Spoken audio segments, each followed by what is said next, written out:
Então nós vimos nos slides anteriores que a distribuição das populações dos rotâmeros para o etano foi calculado em favor do rotâmero anti, né? Então o arranjo estrelado em que os grupos estão em ângulos de Eros de 180 graus, isso é extremamente favorecido porque minimiza as interações repulsivas entre os átomos não ligantes, que são os átomos de hidrogênio. A constante de equilíbrio, então, favorece ao rotâmero anti sobre o rotâmero simpriplanar. O que acontece quando nós migramos agora para o propano, né? O propano ele tem, então, um carbono adicional, ele tem uma estrutura em zigue-zague, e o cálculo da barreira rotacional observada para o propano é de 3,4 kcal por mol. Apesar da ligação girar livremente, ainda assim a barreira ela existe e ela é um pouquinho superior. Isso é esperado em função de que, se nós compararmos agora nos arranjos, nas projeções de de Newman, ou na projeção em cavalete, né, nós enxergamos que a inserção do grupo metila tem como consequência um incremento no raio do grupo. Então agora o grupo metil tem um raio de Van der Waals estimado em 2 angstrom, né?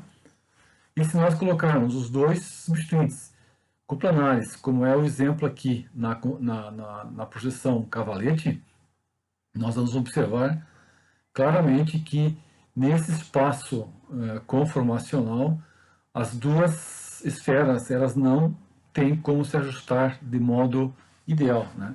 Então a deformação angular, a deformação da ligação química e a questão torsional ela é mais intensa ainda aqui. Então as repulsões estéricas passam agora a ser um fator mais importante ainda quando nós migramos do etano para o propano e assim por diante, né?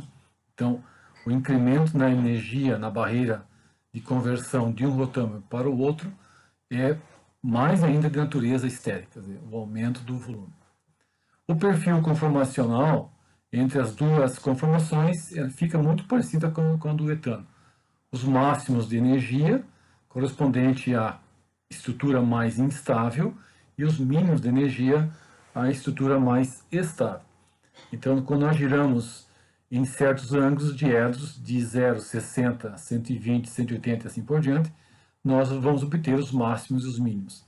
Então, de novo, tem um comportamento senoidal, né? A dependência da energia torsional frente ao ângulo de edro. Tá? Na forma mais estável, nós vamos localizar sempre no fundo, no poço, né? Então a forma mais estável tem o ângulo de edro agora ou de 60 graus ou de 180, como vocês acharem melhor, né? Mas de qualquer modo é a conformação estrelada, né? Se nós retornarmos ao valor da energia da barreira rotacional da ordem de 3,4, e se nós assumirmos lá do etano que cada interação repulsiva hidrogênio-hidrogênio do etano é 4 kJ, né? Então, como nós temos duas interações repulsivas aqui e uma CH3H, então individualmente cada interação vale 4 kJ aqui no propano, e a interação hidrogênio-metila vale 6. E ela é um pouquinho maior, porque tem que ser assim, né? O volume, o raio da metila sendo maior, a repulsão também será maior. Então nós teremos também no propano a mesma questão que apareceu para o etano. É interessante observar que nessas moléculas agora com maior número de átomos de carbono, outras formas podem ser visualizadas. Não quer dizer que elas sejam estáveis, né? Mas, por exemplo, se pode propor uma forma W, né? Em que a cadeia carbônica junto com os dois hidrogênios forma uma estrutura em forma de W. Pode ter uma forma de foice, né? Então, na verdade uma ideia de mostrar que no espaço você pode dispor os átomos. Agora, se essas conformações de fato elas serão populadas, isso é uma outra questão. Mas é possível então ter formas distintas, né, para o propano, forma W, forma foice, forma U e assim por diante. Quando nós chegamos no butano, especialmente no N-butano, aqui começa uma questão mais mas um pouco mais complexa, porque outras conformações irão aparecer com os respectivos nomes. Então, a IUPAC recomenda o uso de termos simperiplanar, sinclinal, anticlinal, antiperiplanar, anticlinal e sinclinal. Valores de ângulo diedro positivo mais sinclinal, para a esquerda ou anti-horário, menos sinclinal. E esses nomes, né, eles serão usados para descrever as conformações. Então, por exemplo, o que é uma forma simperiplanar? Tem um ângulo diedro de 0 grau. E aqui aparece a torção. Que tipo de tensão aparece aqui? A tensão torsional e histérica. Né? A torsional porque as ligações são frontais e a histérica porque as duas metilas, uma está frontal à outra. Nessa forma em que o ângulo diedro é de 60 graus, então, na verdade, o diedro de 60 graus corresponde ao arranjo sinclinal. Se nós olharmos o extremo aqui, esta outra que tem um ângulo diedro de 60 graus agora no sentido anti-horário, ela é, na verdade, a menos sinclinal. Então, é só uma nomenclatura que o PAC recomenda. Para nós, o que importa é definir a forma sinclinal como sendo gauche. Então, de um modo importante e significativo para o butano, é a forma simperiplanar, a forma gauche, que tem apenas interações estéricas, a forma anticlinal, que tem interações estérica e torsional ao mesmo tempo, só que esta forma é diferente desta primeira. Né? A forma anti, observe que ela não tem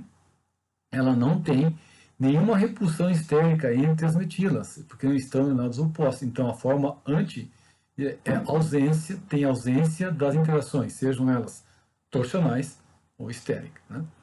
Então, serão, no total, 1, 2, 3, 4 conformações possíveis para o N-butano. E aí nós vamos fazer o que? Nós vamos discutir em termos de estabilidade química.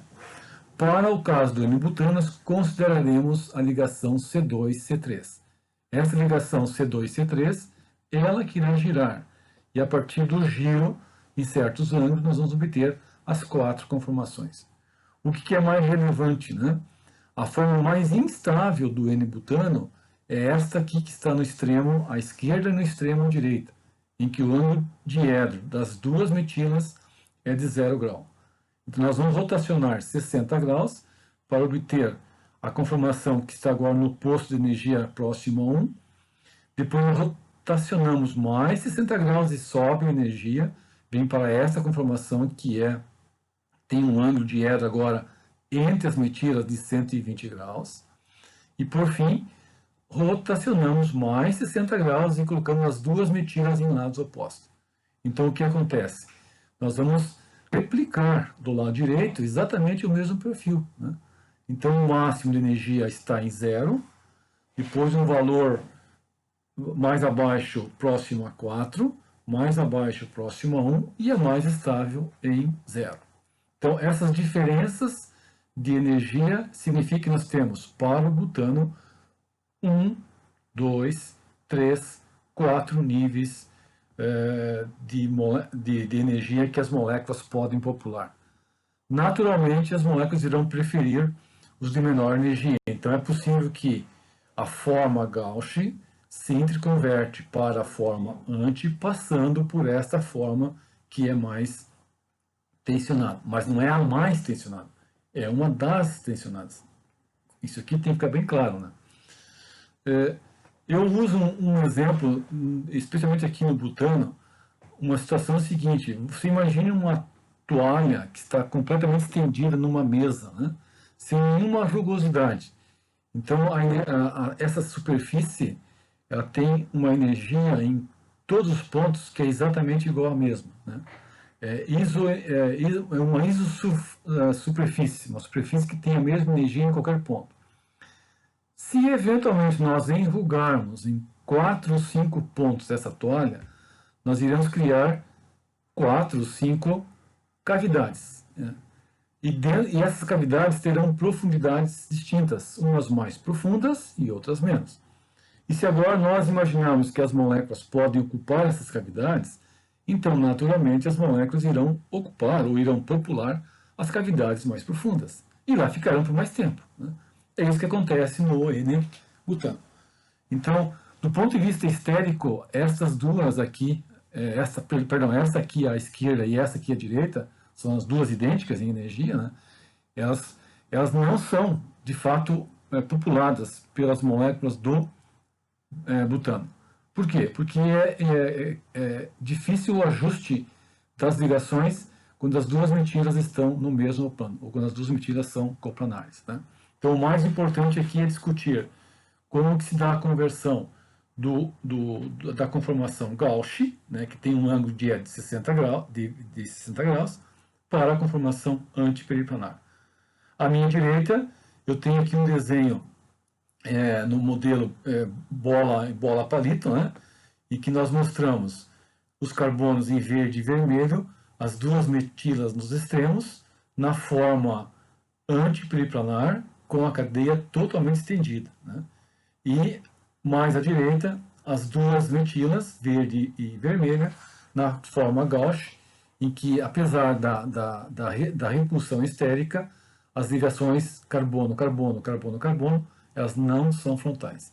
Então, no etano, nós temos um equilíbrio conformacional entre essas duas formas, o favorecimento da anti, por um valor de aproximadamente 0,8 quilocalorias, que está posto no gráfico da energia tensional para o N-butano. Tá? Então, é importante isso, que agora no N-butano aparecem mais conformações e a situação e a análise conformacional fica cada vez mais complexa, né? Porque nós precisamos, de alguma maneira, compreender como que se dá o ajuste dessas formas dos átomos de carbono e hidrogênio numa molécula que tem agora um número maior de átomos de carbono. O que também eu quero destacar é que agora, para os alcanos que começam a ter número de carbonos mais elevados, 5, 6, 7 e assim por diante, preferencialmente a cadeia carbônica será estendida. O que significa estendida? Que todos os carbonos preferem ocupar posições no espaço em que um carbono em relação ao outro tem as ligações alternadas, né?